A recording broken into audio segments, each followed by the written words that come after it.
VOP. Stay tuned. Uyo Sarate is my name. I am a friend of the microphone, Voice of the People TV. That name is unique, and the brand is very sweet. I like the packaging, picture qualities, camera qualities, and then of course, the quality of human beings that I see sometimes on your channel. I talk and get paid, and I look forward to being in your studios. Oh yes, you are on to Voice of the People TV.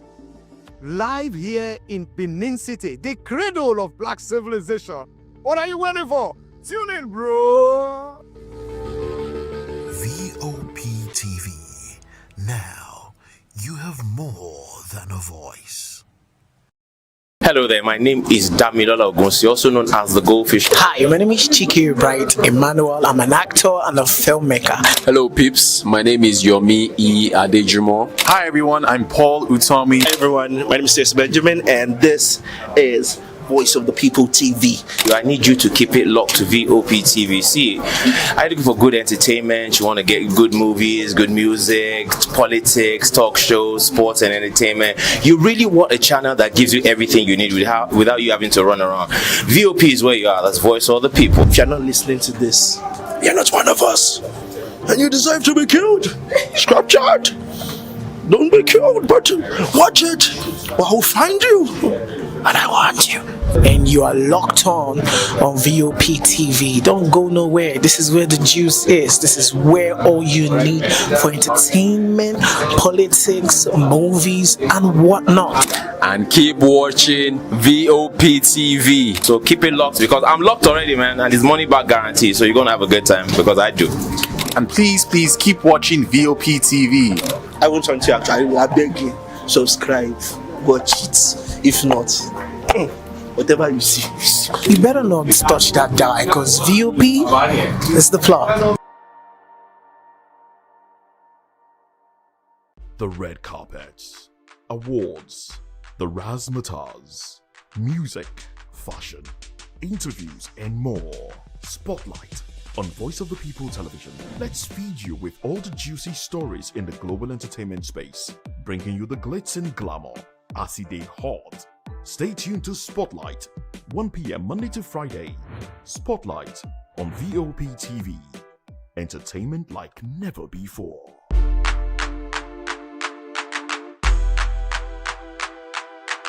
To know the happenings in the maritime sector, join us on the program Maritime Frontiers on VOP TV as we discuss key areas in the maritime sector, from aquaculture, maritime transportation, maritime labor regulation, oil and gas exploration, ferry and passenger insurance, marine pollution and prevention, port operations, and lots more. Maritime Frontiers, exploring Nigeria's blue economy.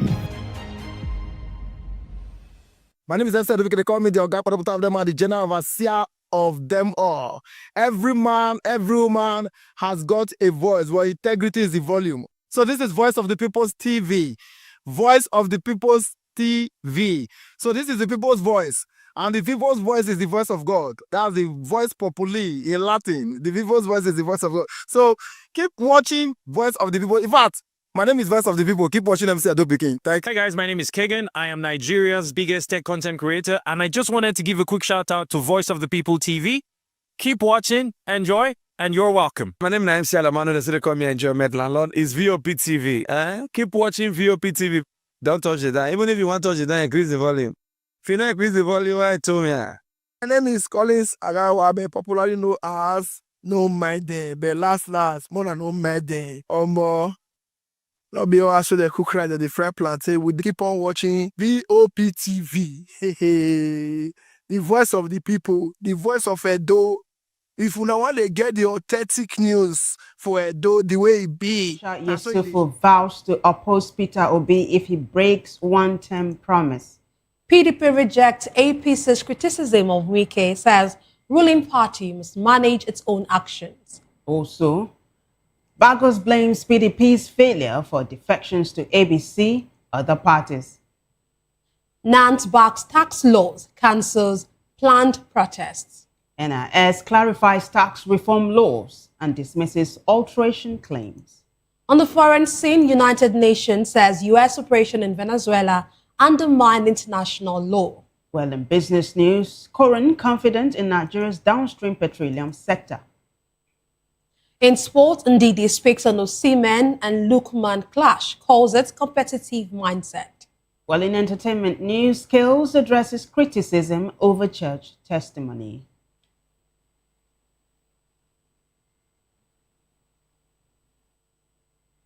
Now, in the news, in detail. The federal government has established a joint implementation committee to train and certify 1 million Nigerians in digital literacy and emerging tech skills. The committee was inaugurated on Tuesday in Abuja by Secretary to the Government of the Federation, George Akume. It will oversee the training program and organize a national digital literacy conference to boost human capital development and Nigeria's digital transformation. The move aims to help achieve the government's target of 95% digital literacy by 2030 and enhance workforce readiness. Away from that report, activist Aisha Yesufu has vowed to oppose the former Anambra State Governor and 2027 presidential hopeful Peter Obi if he reneges on his pledge to serve only one term if elected. Obi had last year publicly restated serving a single 4-year term if elected, posting on his official X handle that the pledge was sacrosanct and rooted in his belief in purposeful, accountable, and time-bound leadership. Following that, Yesufu, who has been Obi's political ally since his presidential bid with the Labour Party in 2023, said in an interview that a one-term promise is binding and must be honoured if Obi assumes office. Yesufu, who stressed the importance of keeping one's word, said she had sought and got a personal assurance from Obi on the matter during the private conversation after the 2023 presidential election. According to her, that assurance strengthened her confidence in Obi and her continued support for his political ambition. Against the backdrop, she warned Obi to stay by his words. Now, this report says a Rivers State chieftain of the All Progressives Congress, Darlington Nwaju, has supported the party's national secretary, Ajibola Basiru, saying outsiders have no right to interfere in APC's internal matters. Nwaju stated this during a media chat on Tuesday, saying recent developments have vindicated his associate's stance. He cited Bashiru's position that non-APC members shouldn't dictate the party's affairs in Rivers State, adding that the National Secretary's views reflect the party's policy. Meanwhile, the People's Democratic Party, PDP, has dismissed the All Progressive Congress, APC's complaints about Minister of the Federal Capital Territory, Nyesom Wike, saying the ruling party should manage the consequences of its own actions in Rivers State. The PDP's National Publicity Secretary, Ini Ememobong, stated this on Tuesday in Abuja, accusing the APC of hypocrisy for engaging Wike when it suited them, only to criticize him now. Ememobong noted that Wike is no longer a PDP member and the APC cannot selectively pick when to engage him and when to object. The PDP spokesman was reacting to a public exchange between Wike and APC National Secretary Ajibola Bashiru over Rivers State politics. Still politics, the former House of Reps member Dachung Bagos has defected from the People's Democratic Party, PDP, to the All Progressives Congress, APC, citing the PDP's failure. Bagos made the remarks during an interview on Tuesday, saying he joined the APC because its agenda aligns with the needs of the people of Plateau State. He emphasized that governance is about agendas, not parties. His defection follows a series of others from the PDP to the APC and African Democratic Congress, ADC, amid what political watchers say is internal party crisis. Away from that, the National Association of Nigerian Students, NANS, has expressed support for the new tax laws over which it had planned a nationwide protest, describing it as well-intentioned and aimed at strengthening Nigeria's economy and protecting low-income earners. NANS also passed a vote of confidence on Zak Adedeji, the chairman of Nigeria Revenue Service, formerly Federal Inland Revenue Service, whose resignation is recently demanded, calling him incompetent for not adequately educating Nigerians on the new laws. Rising from his maiden expanded National Executive Council meeting on the Tax Reform Act, however, NANS leaders said they have been better briefed on the objectives and safeguards embedded in the law. According to NANS President Olushola Oladoja, the endorsement followed a meeting between the student leaders, policy experts, and key stakeholders from across the country, including the National Assembly, Department of State Services, and NRS, among others. Still on the talk shows, the Nigeria Revenue Service NRS says only official gazetted acts of the National Assembly have legal authority, dismissing claims that newly enacted tax reform laws were altered after passage. NRS Executive Chairman Zak Adedeji stated this in an interview, saying the changes aimed to upgrade the country's tax authority from FIRS to NRS, introducing a modern, digitized and centralized system. Adedeji said multiple tax functions previously handled by various agencies are being consolidated, focusing on data integration, automation, and reducing human discretion. He denied allegations of post-passage alterations, emphasizing an NIS is not an institution upgrade. It's just an institutional upgrade, not just rebranding. We now move on to Abia State, where teachers under the umbrella of the Nigeria Union of Teachers have threatened to embark on an indefinite strike if the state government fails to address their welfare demands within 7 days. The threat is contained in a notice of ultimatum dated January 5, 2026 and signed by the Abia State NUT Chairman Kingsley Mado and the State Secretary Nnenna Okonkwo. The ultimatum, which expires at midnight on Monday, January 12, 2026, follows what the union described as government inaction on issues earlier raised in a communique dated December 19, 2025. The union lamented that the industrial harmony currently enjoyed in the state is being endangered by the failure of relevant government officials to act on teachers' grievances. Well, switching some gears now, Delta State Police Command says it has arraigned 33 suspects for their incrimination in violent disturbances and acts of public nuisance across the state during the just concluded Yuletide. The Police Public Relations Officer for Delta State Command, SP Bright Edafe, disclosed this in a statement in Warri on Tuesday.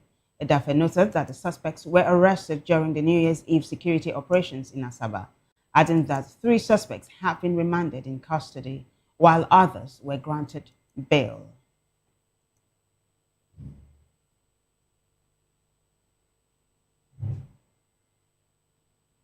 Joining us virtually to analyze the news is a political analyst and public affairs commentator, Prince Francis Chilaka.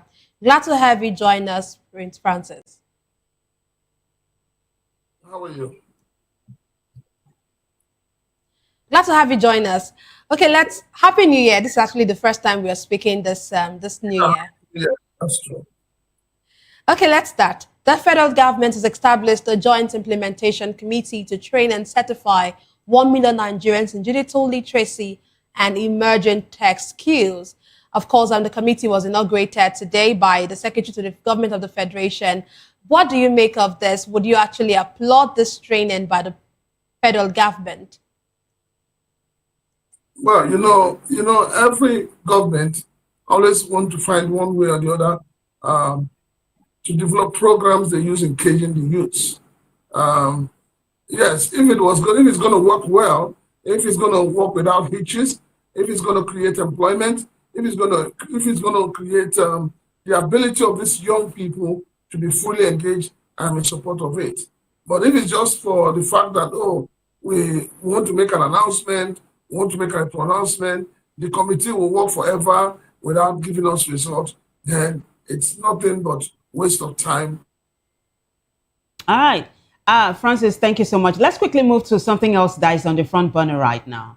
We're talking Aisha Yesufu right now. She is one of the latest members of the ADC, right? And she came on board to say that she would work against Peter Obi's presidency if he does not do just one term and go. That's on the one hand. On the other hand, she said it is Peter Obi or not, that if he doesn't emerge as the flag bearer of the ADC, she's going to work against the party. What do you make of all these things she's been saying, really? All right, let me start from the one term. Peter Obi, nobody forced him to say that. And I believe that Peter Obi said it out of patriotism and out of love for the country. And I want to believe that, yes, Peter Obi will do just one term and, leave the space. And I'll tell you the truth. We've had leadership where people did one term, and they have legacies spread across the entire country. During the regime of late Alhaji Shehu Shagari, you had the likes of the late Simon Bakwe, the late Jakonde of Lagos, the late Ajasi of Ogun State, the late Abubakar Remi, and all of them. And these people did one term, and we saw what they were able to do. So it's possible to turn this country around within 4 years. Look at what Oti is doing in Abia State within less than 4 years. And yet you have people who spent 8 years on that seat and they could not even deliver one borehole. So it's possible to do and to turn around this country within 4 years. So I believe that Peter Obi will keep to his word. Yes, I also support Aisha Yesufu. It's either Peter Obi or nothing. If ADC makes the same mistake that PDP made in 2023, anyone other than somebody from the South and anyone other than Peter Obi, they're going to have mass protest vote. It's not just going to be only an Aisha issue, but it's going to be there's going to be mass,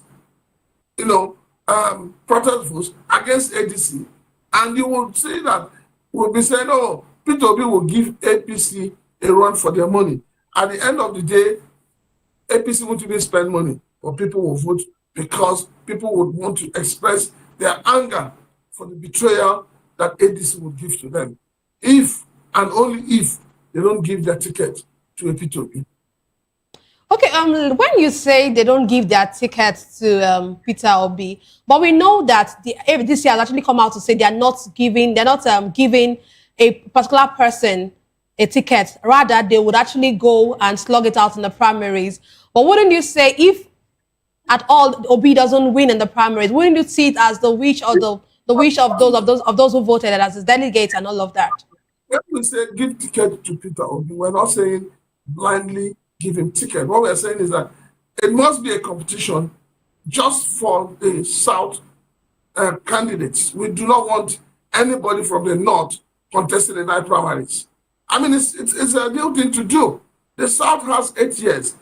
Bola Tinubu is just going to do the 4 years of his own tenure. The other 4 years is for the South. It's not for any other region. And we must respect that agreement for the sake of unity, for the sake of mutual respect. All right. Let's quickly move on to this other story now. I'm taking you quickly to Rivers State, where a chieftain of the All Progressives Congress, Darlington Nwaju, has supported the party's national secretary, Ajibola Bashiru, saying outsiders have no right to interfere in APC's internal matters. Francis, I do know that you follow these matters closely, right?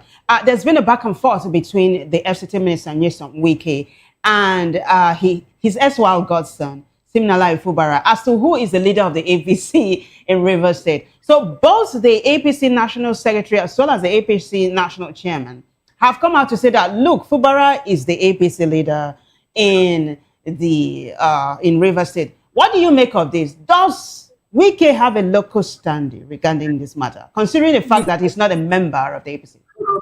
Then nobody should be asking if Wike has a local standing. Wike has none. There's a let-down rule as how political parties are organized and how they run their affairs. In Nigeria today, the highest ranking elected official of any party in any state is the leader of the party in that state. So, as far as Rivers State is concerned, the leader of the party in that state today is nobody other than Siminalayi Fubara.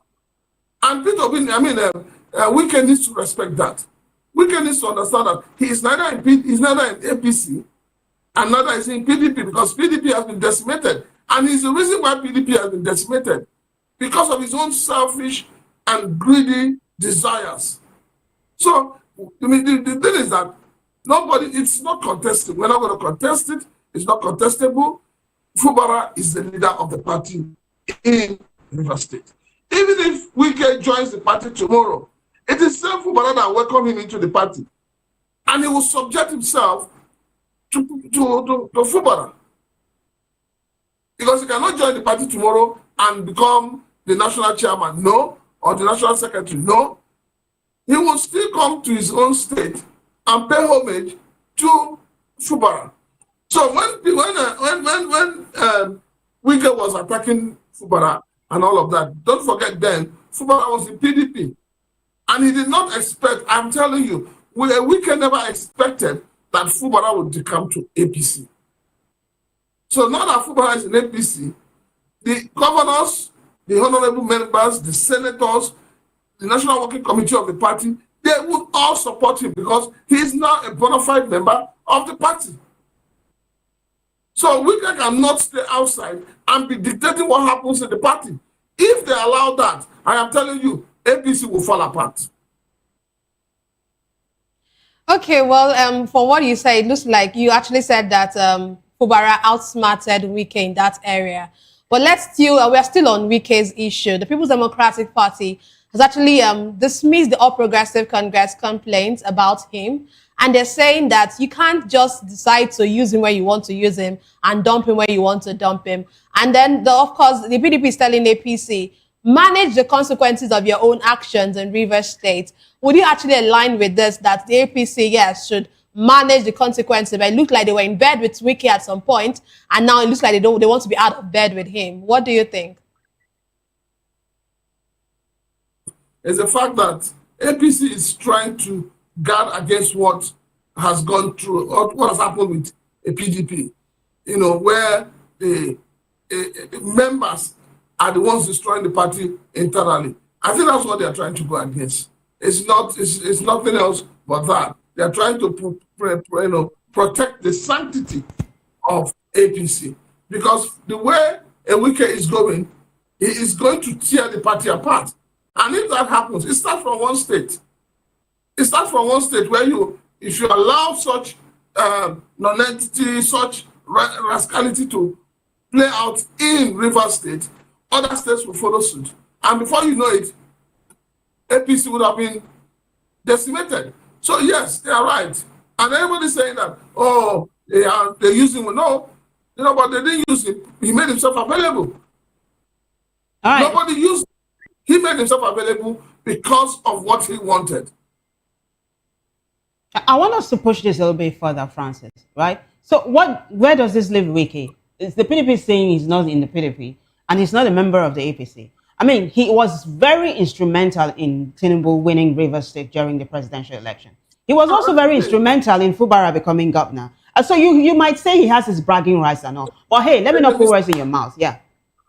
There's a mistake a lot of people make. If you're instrumental to the president becoming a president, don't you think that Wike has been paid enough? Don't you think that APC has taken care of Wike's support for Mr. President by giving him the FCT ministry? Don't also forget that most state governors would want to be the ones to nominate a candidate to be FCT minister. So if that is the angle we want to look at it, I will say that yes, Mr. President has compensated him enough.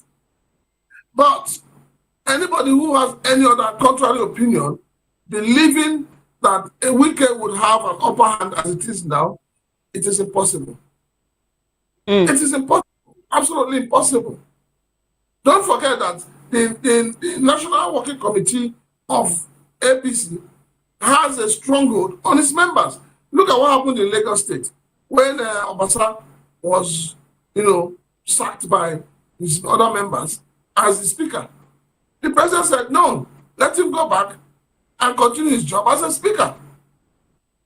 So if something like that happened amongst party faithfuls, do you not think that anybody in APC today support a wiki against their own party member. That would be referred to or regarded as an anti-party activity. So, as far as I'm concerned, I just know that the days of the days of wiki is gradually coming to an end politically.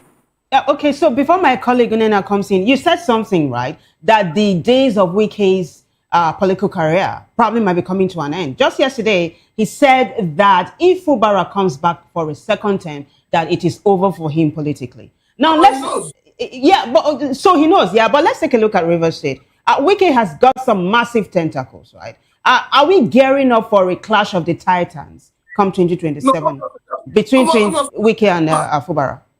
There will be a clash. It's coming. It's gonna get tougher. And one thing also you should know that if Fubara continues the way he's going and he gets the ticket of APC for a second term, the lives of the Speaker of the House of the Speaker of the House and his cronies, they will come and kneel down before Fubara before they can be able to get a ticket to come back. So Fubara, to a large extent, right now, is the one dictating, playing the chess well. I hope he maintains it. I hope he does not, derail along the line. But as it is now, Fubara is in charge. And anybody who doubts it would be dealt with by the National Working Committee of the APC.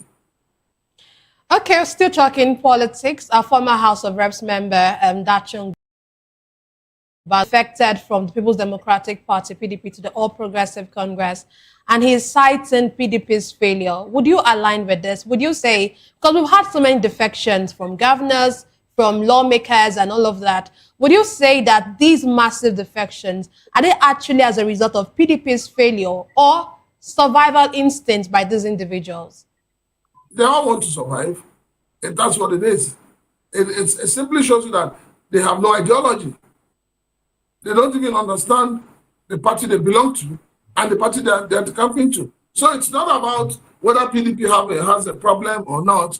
No, it's about self-survival. And that's the first law in the jungle. So everybody is trying to survive because even the governors who decamped, who have not been able to provide good roads, who have not been able to secure the lives of their citizens, who have not been able to put, first-class medical facilities on ground, they are all decamping to APC. And I said, we want to get closer to the center. And I asked, is there a special funds that the center is giving to them? Is there anything special other than their regular monthly allocations from FAC?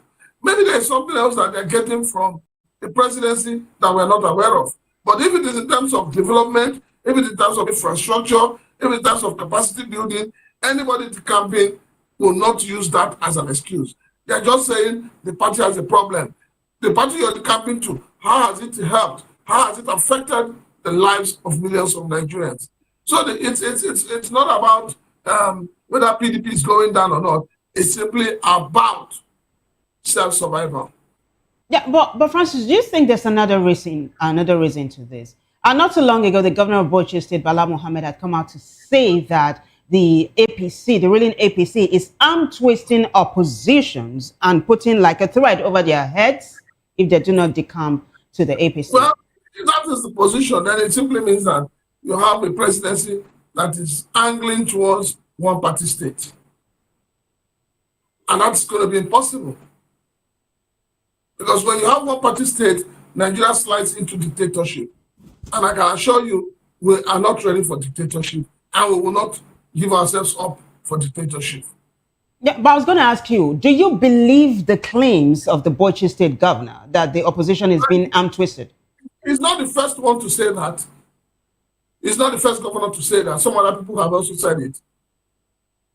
So it simply shows you the frustration APC is having. It shows you that APC does not believe in itself to win a free and fair election. But then APC forgets that the governors have one vote. The ministers have one vote. But we have seen in this country where a presidential candidate went to the polls, he didn't even vote for himself, and he had no single vote. So it's not about the number of governors and senators that are decamping. It's about what is the value of those people decamping, and how much of that value is reflecting on the lives of the Nigerian people. Okay, Francis, let's move on to the National Association of Nigerian Students expressing support for the new tax laws over which it had planned a nationwide protest. And they're describing these new tax laws as well-intentioned and aimed at strengthening Nigeria's economy and, of course, protecting low-income earners. At sometime last week, the NANS actually said, the association actually said they came out to say so many things about this new tax laws and said public knowledge and how much the public know about these tax laws are not very, very we're not really, for the public don't really know so much about the tax laws. And today now they have turned around and they are applauding these same tax laws that they had condemned previously in some days or some weeks ago. What do you make of this twist? Well, we had students who had integrity and students who believed in good governance. The people you have today as leaders of NANS, they are hungry people looking for settlement from any government. And the truth of the matter is that when they talk about the tax laws, they are not basically the ones paying school fees. Their parents are the ones paying school fees. So they don't care. They don't know what is happening in the land. If they know what is happening, nobody wants to see. For me, I believe that Nigerians want to pay tax. I pay tax. And I believe a lot of people pay tax and they want to continue to pay their tax. But the thing is that we're asking questions. What is the tax we're paying? What is the money being used for? Just like Mr. President told us on the 29th of May 2023 that subsidy is gone. And he also told us that, the proceeds from that subsidy was going to be applied in core infrastructural areas. What has happened? Has anybody given us an account of how much has been saved from subsidies gone? Has anybody been punished for the scam, which the president said is subsidy? So these are, when things like this come up, you know that propaganda is at work. But the NAS that are saying, oh, we're not doing this, that are now supporting it, what are they supporting? Have they been able to see the issues raised by the honorable member saying that, there are alterations on the bill? But then, as you know, NANS has two factions. So I don't even know which faction of NANS is talking of protest and which faction of NANS is talking of no protest. Nigeria has become a country where you have protesters, then you have people who protest against the protesters. You said you don't know the faction of NANS that is, putting out this statement now, but it is the faction that is led by Olushola Oladajo. But this is it, yeah? NANS is saying right now that they have been better briefed on the objectives and safeguards embedded in the law. It begs the question, did they not do their homework before they proposed a strike action, denouncing the tax laws? That's on the one hand. On the other hand, do you think the federal government has done enough to educate Nigerians as to what this whole thing is about? Talking about the new tax law. For NANS, I would say that they didn't do their due diligence, and they've not done due diligence up till now, because they cannot look Nigerians in the eyes. They cannot look professionals. None of them is a professional there. They cannot look the professionals who have been saying that this tax law needs to be suspended. They cannot look them in the eyes and say that they are better. So obviously something has. Don't also forget that this faction of the NANS you're talking about is a faction that's to Sheyi Tinubu. I'm sure you know that. So what do you expect? This is a faction that has always supported everything and anything this government does, even when the government is not doing anything. So, for me, I just feel that we're not ready as a people. Nigerians are not ready to take over their country. Nigerians are not ready to apply the true tenets of democracy. Nigerians are not ready for good governance. So long as we allow stomach infrastructure to go sway, then we are not ready to move this country forward. Yeah, but the second part of my question, though, do you think the federal government really and the NRS has done enough to educate Nigerians as regards the changes? Yeah, not, because when they try to say one thing, you wake up in the morning, you're seeing barrage of messages on a different note. And the federal government should have done more. They should organize, trade unions, organize market men, to talk to them. These are the people who are paying the taxes. It's not students. How many of the students are paying tax? Where are they getting the money to pay the tax? So those who primarily pay tax are the people the government should hold discussions with to be able to come to an agreement. But then if the students are protesting based on what? Is it on the basis that their parents are the ones paying the tax? If their parents are the ones paying the tax, have they, the students, studied the tax? What do they know about the tax law? So it's very obvious that somebody somewhere is not being sincere to him or herself. All right, Francis, before we let you go, it was Honorable Dasuki of the House of Representatives that opened Pandora's box. He blew the whistle to say, look, what the National Assembly had passed wasn't what was gazetted. After that, there were reactions and there were comments, there were calls for the tax laws to be suspended. But the federal government went ahead to implement it. Now, the National Assembly is saying that they're going to review and see if it's to be rebuilt and re-gazetted. They have not done that. What do you think? Is this going to be swept under the carpet, do you think? With the kind of National Assembly we have, this 10th Assembly that has become a rubber stamp, anything goes. Because the National Assembly should have stood its ground to say, Mr. President, there are issues. Eyebrows have been raised. Let us listen to the people, because democracy is government of the people, for the people, and by the people. But in Nigeria, democracy does not recognize the people. The only time democracy recognizes the people is when they want your vote. That is when you see your leaders, some of them frying beans cake on the street, some of them carrying pure water to sell. That is when they come to the level of the people, the ordinary people. But once they ascend to the throne, they forget the people. And the people must realize that sovereignty belongs to them. So the government is not listening. President Bola Ahmed Tinubu is not listening to the Nigerian people. The National Assembly itself has become a toothless bulldog that cannot do anything. So these are the basic issues. Until these issues are resolved, we can't make a headway. What I had expected the government to do was to suspend the implementation of the tax until the committee that was set up by the National Assembly submits its report, and if the presidency is clear, they go ahead and implement. If they are not, whoever made that error, in quotes, I call it error, but I think it's deliberate, should be punished. Okay, thank you very much, Francis. Thank you for intelligent analysis, as always. Thank you. You're welcome. You're still watching the news on Voice of the People television. We'll take a break now and we'll return with more stories. Just stay with us.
Glad to have you back. You're still watching news on VOP TV. The Ibadan Electricity Distribution Company, IBEDC, has announced a daily power outage in 22 communities in Ibadan, Oyo State, due to ongoing road construction.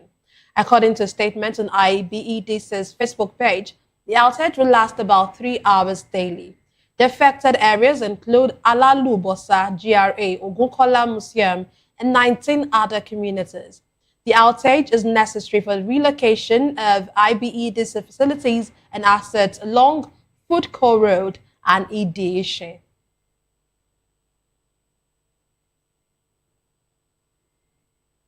On a sad note now, former Vice President Atiku Abubakar has expressed deep sorrow over the tragic boat accident in Yobe State that claimed several lives and left many families grieving.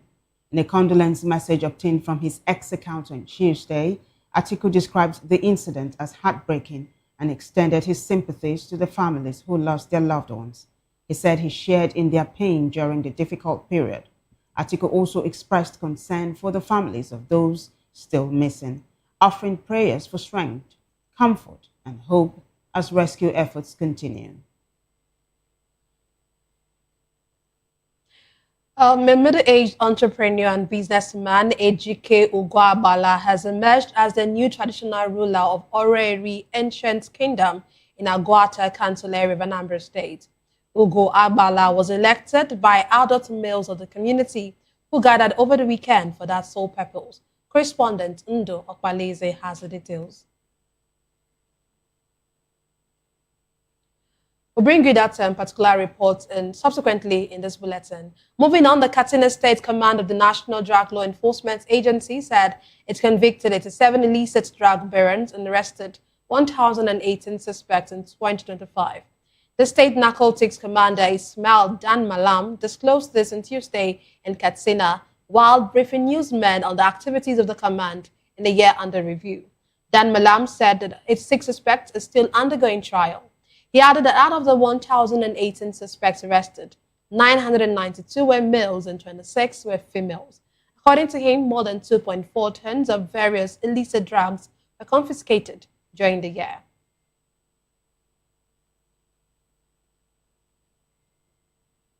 Well, we'll take another short break. When we return, more stories. Stay with us.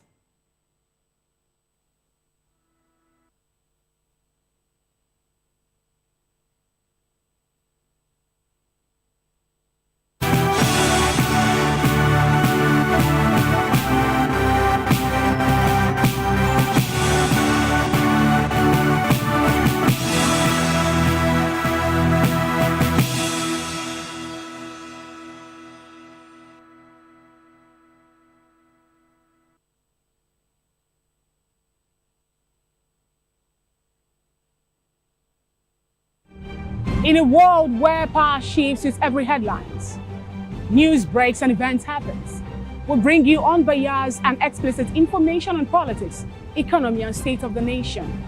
We break down the chaos. Facts, not fluff. Truth, not spin.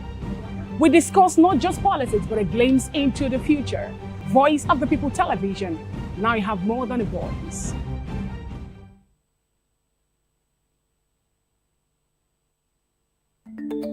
Africa is on the move, a continent of rising voices, untold stories, and powerful transformations. From the streets of Lagos to the heart of Nairobi, from the mines of Congo to the tech labs of Cape Town, the African story is being written every day.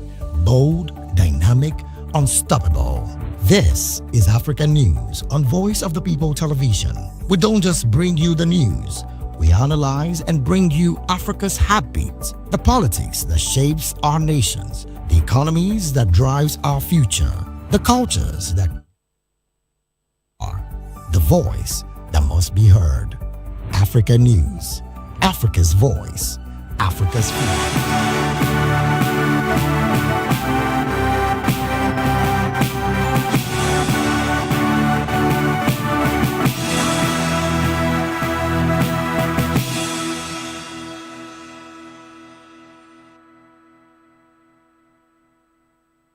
Glad to have you back.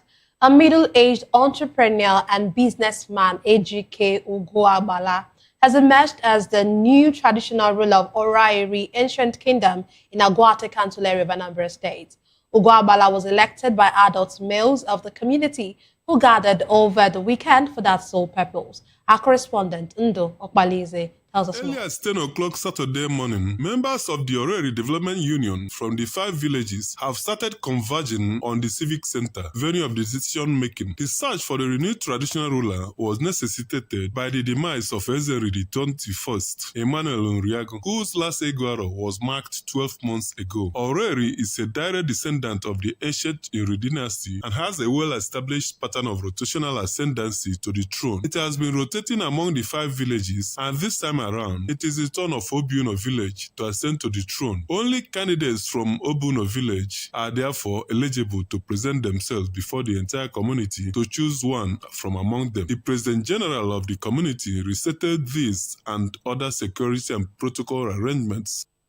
Our community have constitutions, and our constitution says when the late one slept off and go to the ancestors, after 1 year, we make it clear that we will do the last wafala. After call one Saturn, after that 1 year, but then we elected another new Loyal Highness. So now is the turn of Obuno village. So Obuno village will give us 3 persons. With the stage set, 3 candidates presented themselves initially, though one stepped down for the other 2. Before voting, the 2 candidates, Chief Titus Sobumba and Chief Ejiku Ugwabala, addressed the community on their manifesto. Voting commenced with accreditation supervised by officials from the Anambra State Ministry of Local Government, Town Union and Community Affairs. At the end of vote casting and collation, Chief Owumba polled 116 votes, while Chief Ugwabala polled 309 votes. The chairman of Oreri Election Committee, Dr. Emmanuel Ezokafo, thus declared Chief Ejiku Ugwabala as winner. Having scored the highest number of votes, is hereby declared the winner and the return elected. Congratulations.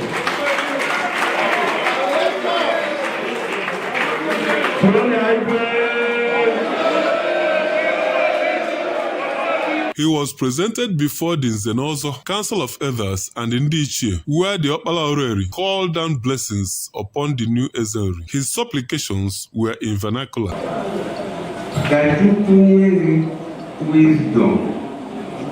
Wisdom. Amen. Wisdom. Amen. He wait your Chief Ugwabala, in his acceptance speech, promised to rule with truth and justice. He deliberately spoke in both English and Igbo.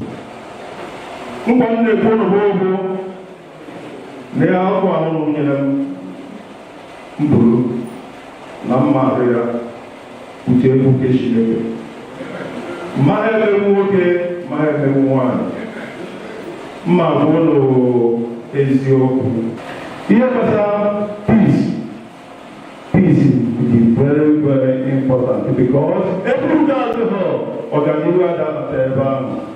The chairman of Voice of the People Media, Ifeanyi Uruak, who is from Oreri community, expressed the hope that the reign of Ezeri Ugwabala will witness the transformation of the community.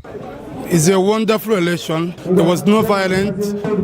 He's not a young man. It's because he's over 50, but he looks young. Him becoming Ezeri of Oreri is going to bring a lot of changes, bring a lot of investors into Oreri. So I know that you two are behind him.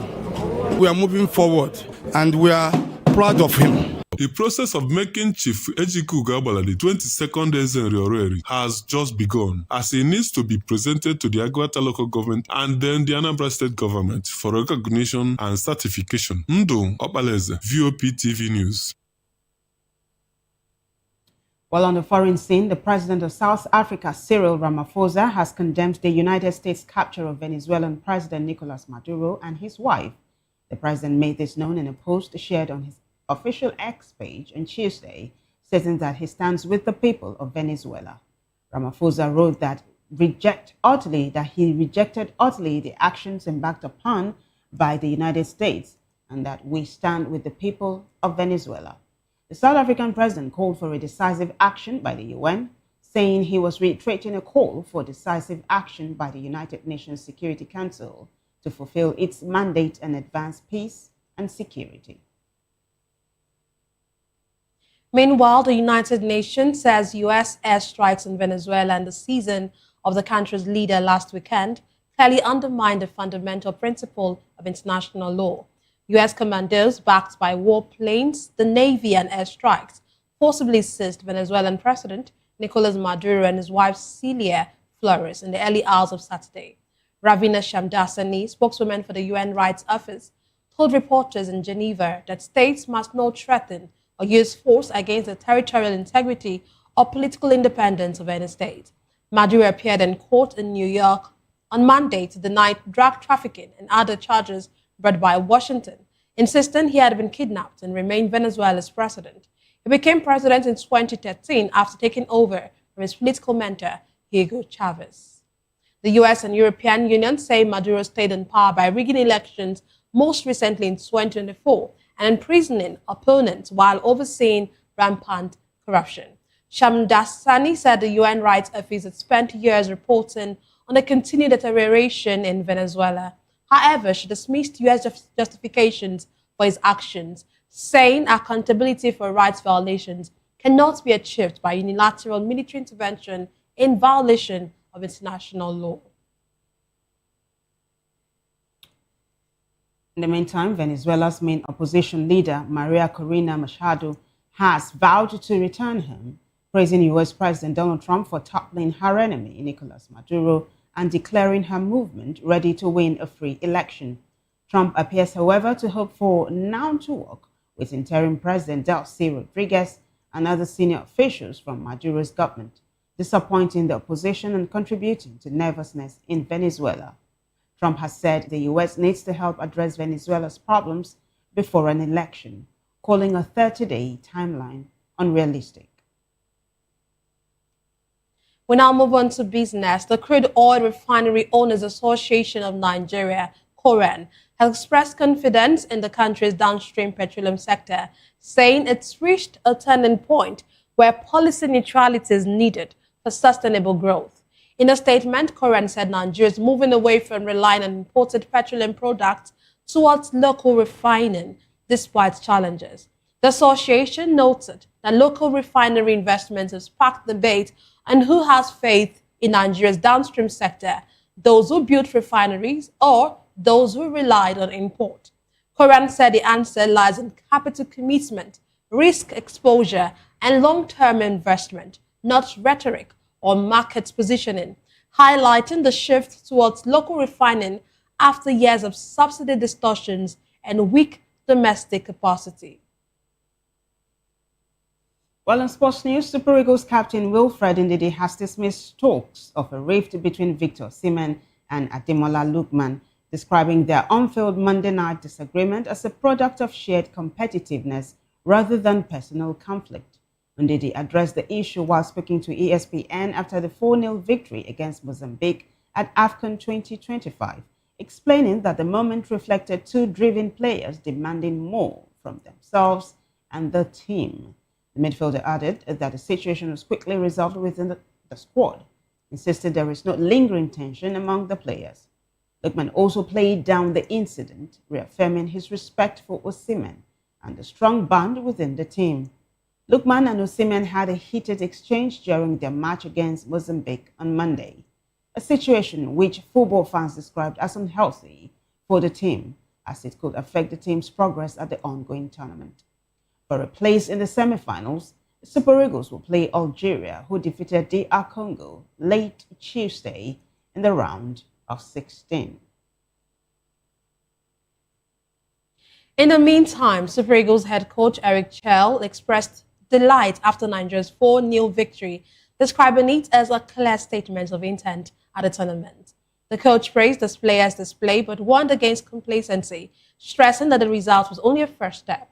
He cautioned against being carried away by success, noting the dangers of losing focus, and added that internal matters would remain private. Looking ahead, Chell also confirmed the team's travel plans, preparations for the quarterfinals. He emphasized the need for sustained intensity as Nigeria targets further progress. And now, entertainment news. Afrobeat singer Skills has responded to criticism over his testimony at Harvesters Church, saying his initial reaction was rushed, but he is standing by his clarified stance.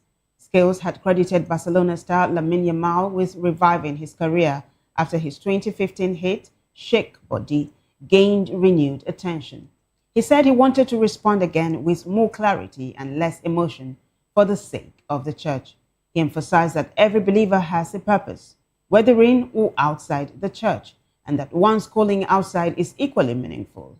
Scales said professionals, including musicians and others, serve God through their work, and it's right to share God's impact in their lives, citing 1 Corinthians 12:28.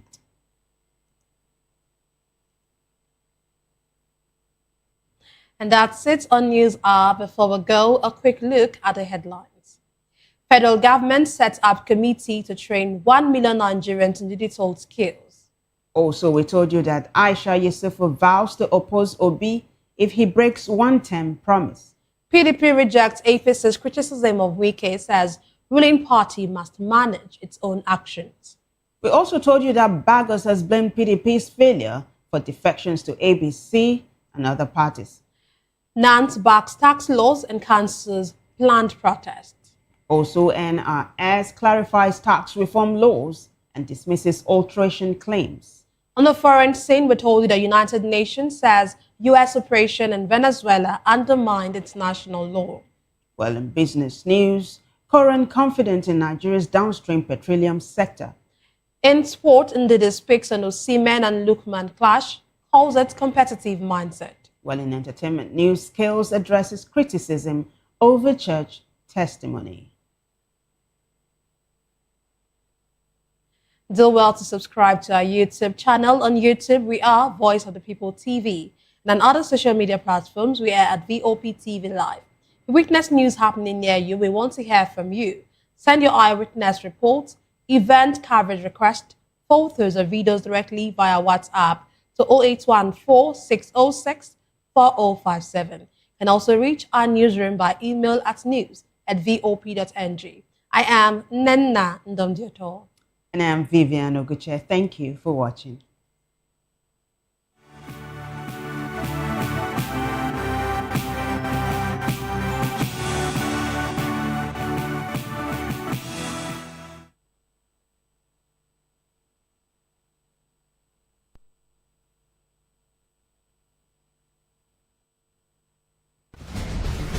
Join us as we drive into the world of politics through insightful interviews with prominent political figures, both serving and former governors, ministers, senators, legislators, party chieftains, activists, and analysts. Get first-hand information into the decision-making processes that affect our daily lives. Highly engaging one-hour program that brings political discourse into focus.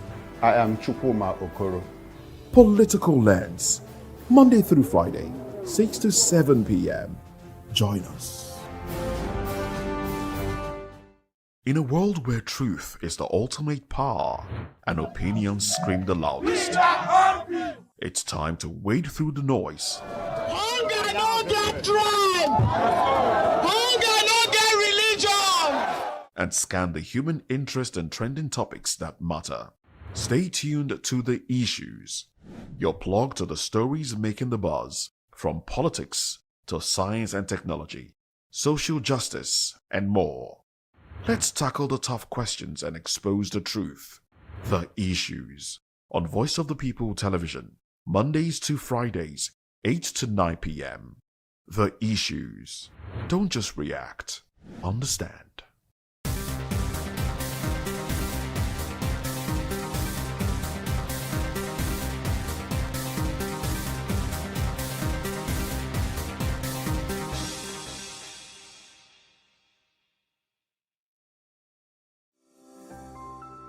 VOP TV. Now you have more than a voice.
ready for the extraordinary? Something big is happening on your screen. Introducing VOP TV, now streaming on SLTV channel 264. From breaking news to captivating conversations, news analysis, giving you all sides to the story. We bring in-depth discussions on the issues that matter, from politics to sports, entertainment, and lifestyle. VOP TV on SLTV channel 264. Join us as we redefine what television means to you. Voice of the People Television, VOP TV. Now you have more than a voice.